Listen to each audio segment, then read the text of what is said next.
পাথরপুর গ্রাম থেকে হরিহর পাল এবং তার স্ত্রী বিশাখা দেবী এক গুরুতর সমস্যায় পড়ে উপস্থিত হলেন তান্ত্রিকের গৃহে। তারা জানালেন তাদের গ্রামে এক পোড়া বাড়ি রয়েছে এবং সেই বাড়ির মধ্যে এখনও নাকি অতীতের এক ভয়ানক অশরীরী বেতাত্রা সেখানে থাকে। তাদের ছেলে নিতাই চরণ কয়েকদিন ধরে সেই পোড়া বাড়ির আশেপাশে আনাগোনা শুরু করেছে। তান্ত্রিক তাদের অনুরোধে ছাড়া দিয়ে উপস্থিত হলেন পাথরপুর গ্রামে। তান্ত্রিক কিভাবে রক্ষা করবেন নিতাই চরণকে?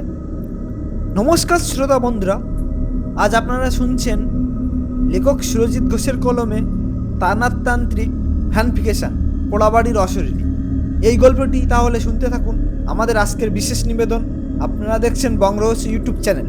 সকাল হতে না হতেই ঝিরঝির করে বৃষ্টি শুরু হয়েছে। আকাশ জুড়ে কেবল কালো মেঘের সামিয়ানা। যতদূর চোখ যায় ততদূর কেবলমাত্র কালো মেঘ যেন ঢেকে রেখেছে গোটা আকাশকে। বৃষ্টির কারণে চারপাশ পুরোপুরিভাবে ঝাপসা হয়ে উঠেছে। আজ রবিবার, তাই ছুটির দিন। আজ ছুটির দিনে বেকার বাড়িতে বসে থাকতে আমার কিংবা কিশোরীর, আমাদের কারোরই একদম ভালো লাগে না। সেই জন্য তো আমরা ছাতা মাথায় এমন বৃষ্টি বাদলের মধ্যে বেরিয়ে পড়েছি বাড়ির বাইরে। আমাদের উদ্দেশ্য মটলেন। সেখানে ঠাকুরমশাই তথা তান্ত্রিকের গৃহে গিয়ে গোটা দিনের বেশ কিছুটা অংশ খুব ভালোভাবে কাটাবো। আমরা ঠাকুরমশাইয়ের লোমহস্য কাহিনী শুনতে শুনতে ঠাকুরমশাইয়ের গল্প বলার মধ্যে একটা আলাদাই মাধুর্য রয়েছে। কোনো কোনো ব্যক্তি আছেন যারা কোনো ভালো ঘটনাকে কেবলমাত্র সঠিকভাবে বলতে না পারায় দারুণ সেই ঘটনা পুরোপুরিভাবে আকর্ষণহীন হয়ে তোলে। আবার ঠাকুরমশাইয়ের মতন কিছু কিছু মানুষ আছে যারা অতি তুচ্ছ সামান্য এক ঘটনাকেও বলার গুণে দুর্দান্ত করে তোলে। বাস মাতার মোড় এর কাছে এসে উপস্থিত হওয়ায় মাত্র কিশোরী বলল, তুমি এখানে একটু দাঁড়াও, আমি বরং ঠাকুরমশাইয়ের জন্য এক প্যাকেট প্যাপিংস কিনে আনি। তুমি তো জানোই সে সিগারেট ছাড়া আর তার একদম চলে না। প্যাপিংস সিগারেট তার অত্যন্ত পছন্দের। সেই সিগারেটের ছাড়া তিনি নাকি গল্প বলে উঠতে পারেন না। তার গল্পের আসরে একেবারে জমাটি হয়ে ওঠে না। ওরে বাবা, তা আবার জানি না, বিলক্ষণ জানি। যাও ভাই, তুমি বরং ওই গুমটির মতন দোকান থেকে ঠাকুরমশাইয়ের জন্য এক প্যাকেট প্যাপিংস কিনে আনো, আর আমি বরং একটু তেলে ভাজা কিনে নিই। গরম গরম চা, ছাদে তেলে ভাজা আর মুড়ি মাখা একেবারে জমে যাবে কিনা বলো ভাই, একেবারে ক্ষীর হয়ে যাবে। এ কথা বলে আমি আর কিশোরী নিজেদের মধ্যে হাসতে হাসতে চলে গেলাম যে যার দিকে। তারপর বেশ কিছুটা সময় বাদে কিশোরী চায়ের দোকান থেকে এক প্যাকেট প্যাপিংস কিনে নিয়ে আনলো, আর আমি পাশের তেলে ভাজার দোকান থেকে গরম গরম কিছু বেগুনি আর ফুলুরি কিনে তারপর আবার দুই বন্ধু মিলে পুনরায় হাঁটা শুরু করলাম মঠ লেনের উদ্দেশ্যে। বৃষ্টি থামবার এতটুকু লক্ষণ নেই। গোটা আকাশ পুরোপুরি কালো হয়ে রয়েছে জমাট বাঁধা মেঘ রাশির কারণে। রাস্তাঘাটে অসময়ে বর্ষণের জন্য কোনো মানুষ বের হয়নি তেমন খুব একটা, তাই দোকানপত্রও প্রায় ফাঁকা। ঠাকুরমশাই বলি, ও ঠাকুরমশাই, গৃহে আছেন নাকি? দয়া করে একটিবার দরজা খুলুন, আমি কিশোরী, আমরা এসেছি। আরে ও ঠাকুরমশাই! কিশোরীর অমন ধারা উচ্চ কণ্ঠে হাঁক ডাকে ঠাকুরমশাইয়ের ঘরের ভিতর থেকে এবার তার কন্যা অর্থাৎ চারির কণ্ঠস্বর ভেসে এলো। যাচ্ছি কাকাবাবু, যাচ্ছি, দয়া করে একটুখানি অপেক্ষা করুন আপনারা, আমি এক্ষুনি যাচ্ছি। চারি আমাদের অপেক্ষা করতে বলেও খুব একটা বেশি সময় আমাদের সেই বৃষ্টির মধ্যে বাইরে দাঁড়িয়ে থেকে অপেক্ষা করতে হলো না। মাত্র স্বল্প কিছুটা সময়ের মধ্যেই চারি এসে আমাদের ঘরের বন্ধ সদর দরজা আগল খুলে দিয়ে, চাদরে আগল খোলা মাত্রই আমরা দেখলাম ছোট বাচ্চা মেয়েটা ফুটফুটে হাসি মাখা মুখে নিয়ে দাঁড়িয়ে আছে আমাদের মুখোমুখি। চারি হাসতে হাসতে আমাদের আহ্বান জানিয়ে বলল, আসুন আসুন কাকাবাবু, আপনারা ভিতরে ঢুকে আসুন।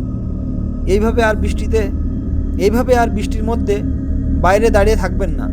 অসময়ে এই বৃষ্টির মধ্যে ভিজলে আপনাদের শরীর খারাপ করতে পারে। হ্যাঁ চারিমা, ঠিকই বলেছে তুমি। হ্যাঁ চারিমা, ঠিকই বলেছো তুমি। তা চারি, কেমন আছো তোমরা? আজ্ঞে হ্যাঁ কাকাবাবু, ঈশ্বরের আশীর্বাদে আমরা বেশ ভালোই আছি। আপনারা কেমন আছেন? আমরাও বেশ ভালোই আছি চারিমা। আসুন কাকাবাবু, বাকি সকল কথা ভিতরে হবে, দয়া করে আপনারা ভিতরে ঢুকে আসুন। চারির এই কথা শুনে আমরা এবার ঘরের ভিতরে ঢুকে এলাম। ঠাকুর মশাইয়ের বাড়ি অভ্যন্তরে প্রবেশ করার সাথে সাথে চারি পুনরায় সদরের দরজা বন্ধ করে দিল। আমরা দাওয়ায় এক পাশে ভিজে জুতো আর ছাতা নামিয়ে রেখে উঠে এলাম দাওয়ায়। তারপর প্রবেশ করলাম আড্ডা ঘরে। সেখানে রাখা তপ্তকোষের উপর আমরা এসে বসলাম। চারি চলে গেল রান্নাশালায় আমাদের জন্য চা করতে। যাবার সময় আমার হাত থেকে তুলে দিলাম আসার পথে কিনে আনা তেলে ভাজার ঠোঙাখানা। তোমরা আজ এসে বেশ ভালোই করেছো। সকাল থেকে মনটা তোমাদের জন্য ভীষণ রকমের অস্থির হয়ে উঠেছিল। ভীষণ ফিরে তাকাতেই আমরা দেখলাম আড্ডা ঘরের প্রবেশ মুখে এসে দাঁড়িয়েছেন তান্ত্রিক। তিনি আমাদের উদ্দেশ্যে কথাগুলো বলে সৌজন্যমূলক হাসি হাসলেন, আর হাসতে হাসতে তার দিকে তাকিয়ে বললাম,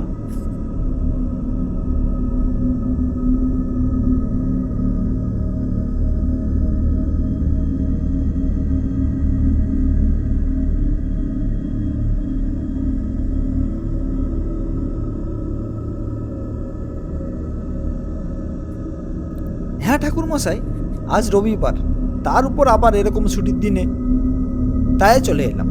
তা বেশ করেছো। আগে আমাদের বাড়িতে কত শত মানুষ নিত্যদিন আনাগোনা ছিল, কিন্তু সেই সব এখন অতীত। এখন তোমরাই আসো। মাঝে মধ্যে কেবল আমার বাড়িতে আর তো সেরকম কেউ আসে না, তাই তোমরা এলে আমার ভারী খুশি হয়। ঠাকুর মশাই, আপনি ওইভাবে আড্ডা ঘরে সামনে দাঁড়িয়ে রয়েছেন কেন? ঘরের ভিতরে ঢুকে আসুন, তপ্তকোষের উপরে এসে বসুন, দেখি বাকি কথা না হয় তারপর হবে। কিশোরীর কথা শুনে ঠাকুরমশাই এবার ঢুকে এলেন ঘরের ভিতরে। তারপর তিনি আমাদের মুখোমুখি তপ্তকোষের উপর বসলেন। আজ মেঘলা আবহাওয়ার কারণে সূর্যের আলো সেরকম ভাবে এসে পড়েনি ধরাতলে, তাই চারপাশ কেমন যেন অন্ধকারচ্ছন্ন করে রয়েছে এমন দিনের বেলাতেও। ঠাকুরমশাই ঘরের ভিতরে প্রবেশ করে মাত্রই আমাদের জন্য গরম গরম চা, তেলে ভাজা, তার সাথে বেশ অনেক মুড়ি মাখা নিয়ে চলে এলেন চারি। চা আর মুড়ি মাখা পাত্র সেই তক্তকোষের উপর নামিয়ে রেখে পুনরায় চলে গেলেন রান্নাশালের ভিতর তার বাকি কাজ শেষ করতে। এক পেয়ালা চা ঠাকুর মশাইয়ের দিকে বাড়িয়ে দিয়ে একটা নিলাম আমি নিজে এবং অপরটা একটা দিলাম কিশোরীকে। চায়ের পেয়ালা সামান্য ফু দিয়ে তাতে চুমুক বসালাম। কিশোরী, আমি তাকে চোখের ইশারাই করলাম। সে আমার ইশারা বুঝতে সক্ষম হয়ে আসার সময় সঙ্গে কিনে নিয়ে আসা প্যাপিংস সিগারেট প্যাকেট খানা বের করে দিয়ে এগিয়ে দিলেন ঠাকুরমশাইয়ের দিকে। প্যাপিংস সিগারেট ঠাকুরমশাইয়ের ভারী পছন্দের। সিগারেটের প্যাকেট হাতে পাওয়ায় মাত্র তা খুলে তিনি একখানা সিগারেট বের করে ঠোঁটের দু ফাঁকে আলতোভাবে চেপে ধরে তাতে আগুন ধরালেন। তারপর লম্বা লম্বা টান দিতে শুরু করলেন। আমাদের চা পান সমাপ্ত হলে আমার চায়ের শূন্য পেয়ালাগুলি নামিয়ে রাখলাম নিচে। কিশোরীটা চিরকাল পরাবার অধৈর্য প্রকৃতির মানুষ। ঈশ্বর বুঝি ওর শরীরে একটুও ধৈর্য শক্তি দেয়। কিশোরী এবার কিছুতে হাসতে হাসতে অনুরোধের ভঙ্গিমা বললেন, ঠাকুরমশাই, এবার তাহলে একখানি বেশ জমজমাট গোছের গল্প শোনান।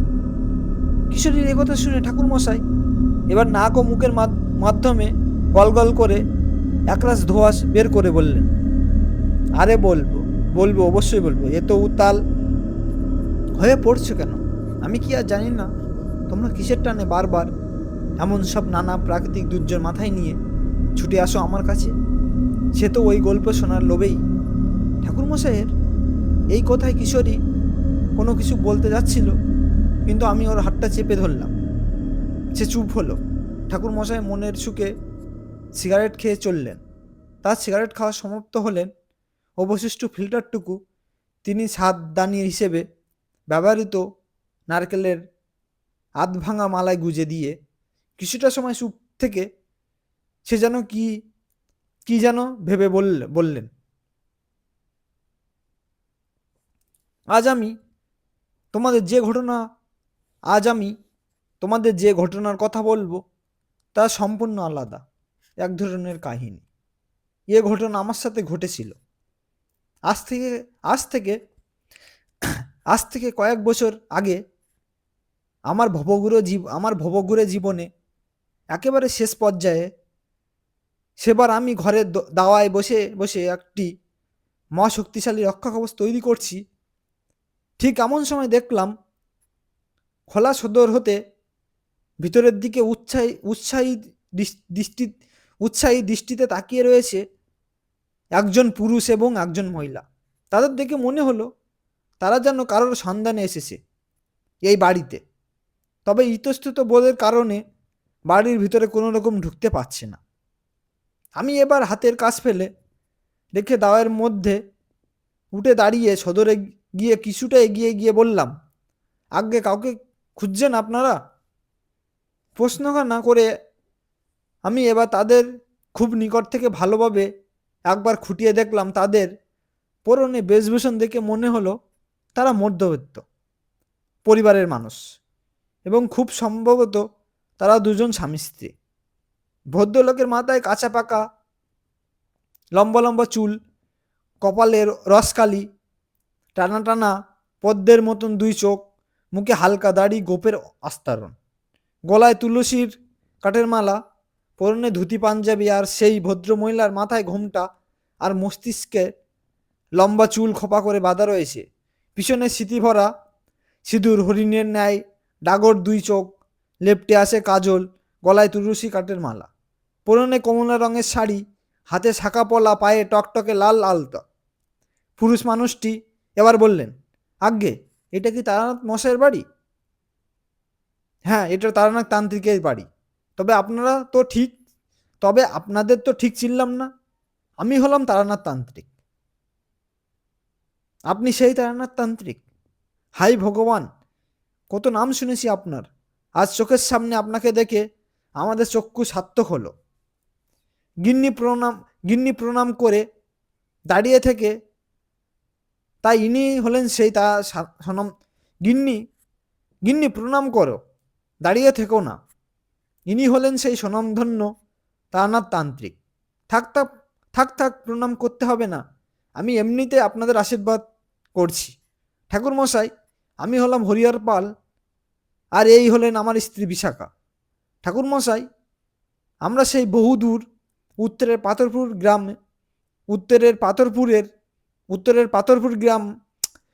পাথরপুর নামের গ্রাম থেকে আসছি। আমি একখানা মহা সমস্যার সম্মুখীন হয়ে আপনার কাছে সেই সমস্যা থেকে উদ্ধার পেতে ছুটে এসেছি। আপনি যদি আমাদের একটু সাহায্য করতেন তাহলে বড়ই উপকৃত হতাম। সমস্যা? কি সমস্যার মধ্যে পড়েছেন নরহরি মশাই? আচ্ছা, সেসব কথা না হয় পরে হবে। আপনারা তার আগে ঘরের ভিতরে ঢুকে আসুন। দেখি, আপনাদের দেখে বেশ ক্লান্ত বলে মনে হচ্ছে। অনেকখানি পথ অতিক্রম তো করে এসেছেন কিনা, সেই কারণে আসুন, দায়া বসে একটু জল বাতাসে আগে মুখে দিন, তারপর না হয় বাকি কথা শুনব। আমার কথা শুনে নরহরি মশাই এবং তার স্ত্রী বিশাখা দেবী এবার ঘরে ঢুকে এলেন। আমি দায়ের উপর একখানা চাটাই বিছিয়ে দিলাম, তাতে তারা বেশ আরাম করে বসলেন। ঘরের ভিতর থেকে আমি একটা ছোট্ট কাঁসার থালায় করে বেশ কয়েকটা গুড়ের বাতাসা আর এক গ্লাস জল এনে দিলাম তাদের দিকে। তারা কয়েকটা বাতাসা মুখে তুলেন, তা চিবিয়ে জল পান করলেন। আমি তাদের সামনে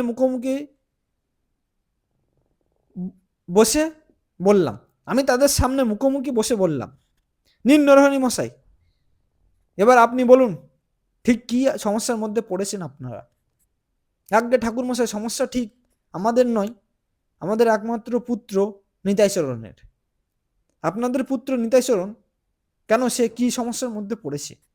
আমাদের গ্রাম পাথরপুরে একেবারে শেষ সীমান্তে রয়েছে একখানা বহু প্রাচীন আমলের পোড়া বাড়ি। আমাদের গোটা গ্রামের মানুষ সেই বাড়িটিকে আমাদের গোটা গ্রামের মানুষ বাড়িটিকে সাক্ষাৎ জমের মতন ভয় পায়। সকলে বলে ওই পোড়া বাড়ি নাকি মোটেও ভালো কোনো জায়গা নয়। ওই পোড়া বাড়ির মধ্যে নাকি এক ভয়ানক অশরীরী আত্মার বাস করছে। আমাদের পাথরপুর গ্রামের মানুষ ছাড়াও আশেপাশের সমগ্র তল্লাটের মানুষ ওই পোড়া বাড়ির সম্বন্ধে সব কিছু জানে। রাতের অন্ধকারে সেখানে যাওয়া তো বহু দূরের কথা, মানুষ দিনের বেলা যেতেও সেখানে ভয় পায়। ওই বাড়িতে নাকি আজ থেকে বহুকাল আগে এক বিধবা মা এবং তার ছেলে বাস করতেন, কিন্তু তখনকার দিনের অত্যাচারী জমিদারের কবলে পড়ে তাদের বাড়িতে এক রাতে আগুন লাগিয়ে দেওয়া হয়। সেই মা এবং ছেলে বাড়ির মধ্যে জীবন্ত অবস্থায় পুড়ে মারা যান। মানুষজন বলে ওই মায়ের আত্মা নাকি এখনো শান্তি এবং মুক্তি পায়নি, সেখানে অশরীরী রূপে বসবাস করছে এবং অপেক্ষা করছে তার ছেলে ফিরে আসার জন্য। আজ থেকে 2-3 দিন আগে আমাদের ছেলে নিতাইচরণ খেলতে খেলতে বিকেলবেলা সেখানে গিয়ে পৌঁছায়।